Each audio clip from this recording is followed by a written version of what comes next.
көшірмен минаны орнатып атабыз.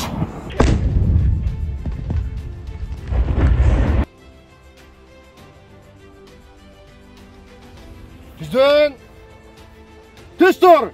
Түздені оңға! Құлаш полковник, жиындың өздік құрамы практикалық жардыр ішіне тізілді. Штаб басшысы полковник Улахунов. Саламатсыздар мы, жолдоштор? Сабақ жетекшілері практикалық жардыруыны баштардан мұрын коопсуздук ережелери жеткирилсин.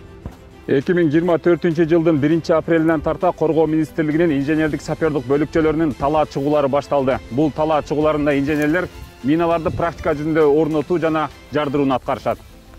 Инженер саперлордун талаа практикалык миналарды жардырууларына Коргоо министрлигинин бардык аскер бөлүктөрүндөгү жана ошондой эле мамлекеттик чек ара кызматы менен Ички иштер министрлигинин сапердик бөлүкчөлөрү да катышууда. Бул жыйын 36806 аскер бөлүгүнүн окуу талаасында өткөрүлүүдө.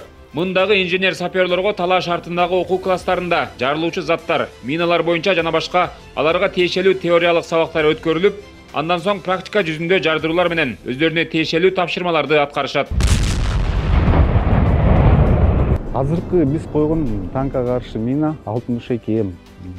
Негизги мүнөздөмөлөрү бул өзү 10 килограмм, өзүндө ичинде жарылуучу заттын массасы 7,5 килограмм, 150 килограммдан 500 килограммга чейин басым жасаганда жок кылынат да. Мындай талаа чыгуулары инженер саперлордун кесипкөйлүгүн жогорулатуу менен өз адистиктеринин заман талабына шайкеш келген ыкмаларын үйрөнүүгө шарт түзөт. 2400 бытырандысы айланага 25 метр аралыктагы душманды 99% жок кылат.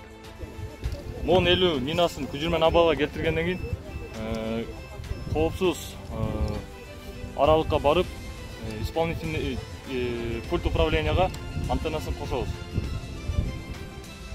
Огонь деген командасы менен орнотулган минаны жок кылабыз.